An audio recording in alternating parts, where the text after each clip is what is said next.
सभी प्यारे दोस्तों को उपदेश राणा की तरफ से जय श्री राम, वंदे मातरम, भारत माता की जय, जय हिंद।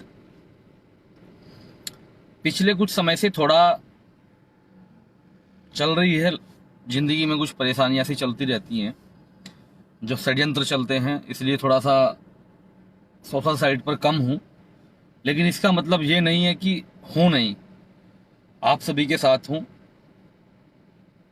और मैं एक स्पष्ट यहाँ की ओर कर देना चाहता हूँ, जो पेज पर नंबर है और जो मेरा ये मैसेंजर है, ये दोनों मेरा जो ऑफिस है वहाँ पर चलता है, क्योंकि मुझे अपने काम भी देखने होते हैं। तो जो जवाब दिया जाता है मैसेंजर से और जो नंबर है पेज पर मेंशन, वो ऑफिस द्वारा दिया जाता है, जितना भी वो बेचारे दे पाते हैं इस समय में। तो इस चीज़ को कोई माइंड ना करे कि हमने मैसेंजर किया, राणा जी उनका जवाब नहीं आया, क्योंकि सब ऑफिस में चल रहा है, वहाँ पर ये लॉगिन रहता है पेज।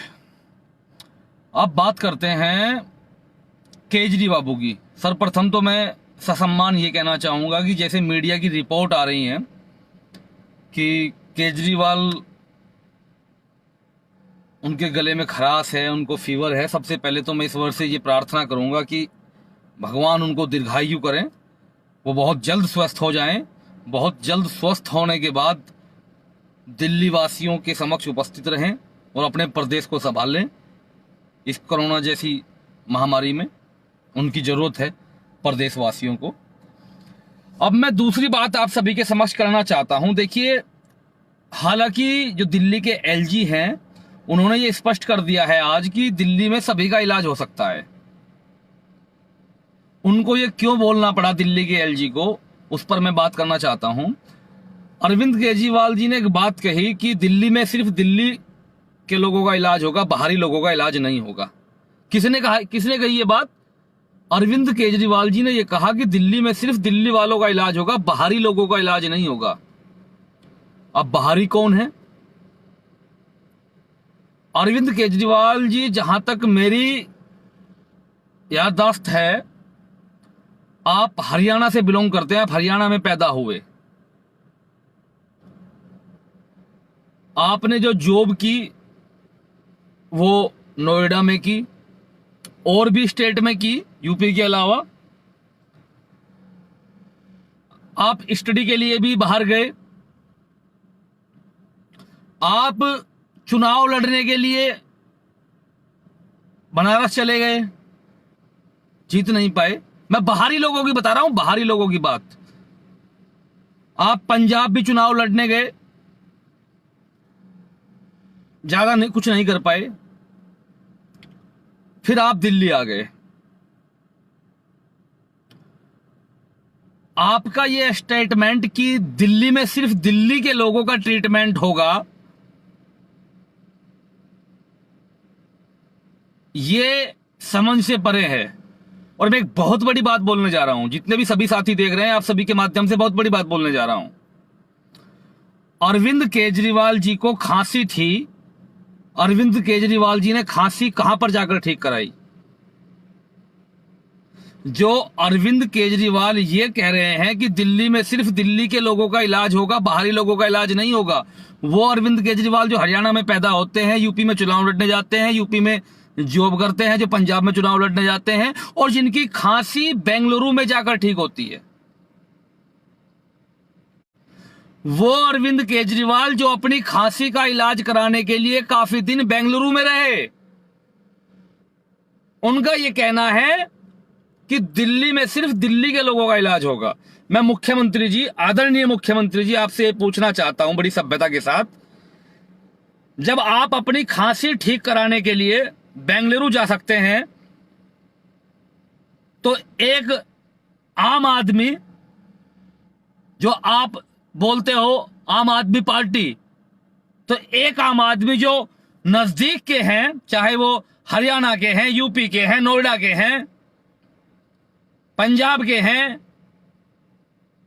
वो दिल्ली क्यों नहीं आ सकते थे? अब तो आएंगे, अब तो एलजी ने ऑर्डर दिया है।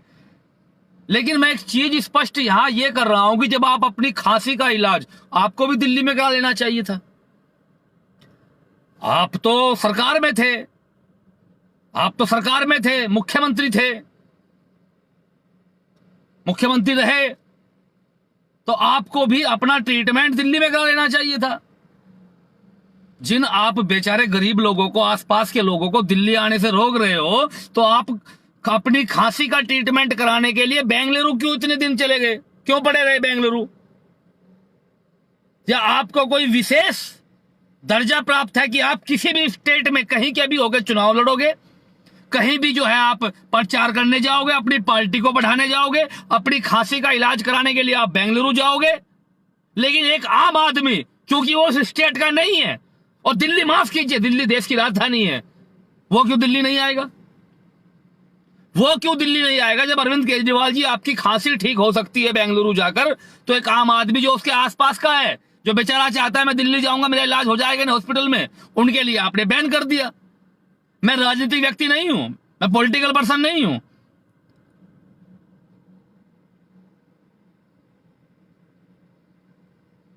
और अगर इसी हिसाब से देखा जाए तो आपका तो सारा ट्रीटमेंट हरियाणा में होना चाहिए। आपकी पैदाइश हरियाणा की है, तो आपका तो सारा ट्रीटमेंट हरियाणा में ही होना चाहिए था, दिल्ली में भी नहीं होना चाहिए था। बेंगलुरु तो छोड़ दीजिए। अगर आप ये कॉन्सेप्ट तैयार करते हैं, अगर ये कॉन्सेप्ट बोलते हैं कि वह दिल्ली में दिल्ली के लोगों का इलाज करेंगे, तो आप तो जहां के हैं, आपकी तो ट्रीटमेंट ही हरियाणा में होना चाहिए थी। दिल्ली में नहीं आना चाहिए था आपको तो अपना इलाज कराने के लिए। अपनी राजनीति दिल्ली से करते, लेकिन अपना जो इलाज ट्रीटमेंट कराते, वो खांसी का ट्रीटमेंट वहीं करा लेते आप हरियाणा में। और मैंने फिर इस लाइव में सबसे पहले ये बोला कि मैं ससम्मान ये बात कह रहा हूं और ये प्रार्थना करता हूं भगवान से कि आप बहुत जल्द ठीक होकर पब्लिक के बीच में आ जाएं। आपकी रिपोर्ट नेगेटिव आए, कल आपका टेस्ट होना है। लेकिन जो चीज मुझे लगी वो मैंने बोली, क्योंकि हम हिंदुत्व के लिए बोलते हैं, करते हैं, लेकिन वो लाखों करोड़ों मजदूर भी लोग, वो भी हिंदू थे जो इस देश में चक्कर काटे हैं, वो कोई और नहीं थे। उनमें भी मतलब बहुत से हिंदू थे, तो हम उनकी भी बात की, हमने उनकी भी सहायता की जितना हो सकता, हमने बात की जितना अपने बस की था, उतनी हमने हक की बात की। हमने सरकार देखकर नहीं की। लेकिन हमें यह बात बिल्कुल गलत लगी, अस्पष्ट लगी। इसने हमने ये कहा कि जब एक हरियाणा का व्यक्ति दिल्ली की राजनीति में आकर अपनी खांसी ठीक कराने के लिए बेंगलुरु जा सकता है और वहां अपना ट्रीटमेंट करा सकता है, तो एक आम आदमी जो दिल्ली के आसपास का रहता है, वो दिल्ली में अपना ट्रीटमेंट क्यों नहीं करा सकता है? बदलना होगा ये सिस्टम। अगर लॉ है तो लॉ सबके लिए एक रखो, सबके लिए कानून एक रखो। ऐसे नहीं। हम ये नहीं बोलते कि भाई तुम्हें किसने वोट दी नहीं दी, तुम्हारा किससे क्या है क्या नहीं है। हम पॉलिटिकल बात नहीं करते कभी। तुम्हें पब्लिक ने जिताया है, अच्छी बात है, तुम जीते हो, तुम अपना काम करो। लेकिन जब गरीब के लिए, लाचार के लिए अगर ऐसा होगा, तो हम बिना कोई पार्टी देखे, बिना कोई बात देखे, हम उस चीज को आवाज उठाएंगे, और आज भी उठाई और आगे भी हम ये कहेंगे। बस मुझे यही आप सभी के समक्ष रखना था। आप अपना ध्यान रखिए। और मैं फिर आपको ये बता दूं कि मेरे पेज का ये मैसेंजर और मेरा जो पेज पर नंबर है वो ऑफिस में देखा जाता है। कुछ साथियों को जवाब जाते होंगे, कुछ नहीं जाते होंगे, उसके लिए मैं आपसे क्षमा प्रार्थी भी हूं, क्योंकि मैं कुछ उलझा हुआ हूं। कुछ लोगों ने उलझाने की कोशिश की है, लेकिन उलझा नहीं पाए। बेवजह उलझाने की कोशिश की है, लेकिन उलझा नहीं पाए। वो ईश्वर सबको देख रहा है। बस आप सभी का प्यार, सहयोग, बड़ों का आशीर्वाद ऐसे ही बना रहे, ये प्रार्थना करता हूं भगवान से। जय श्री राम, वंदे मातरम, भारत माता की जय। जय हिंद, जय श्री राम।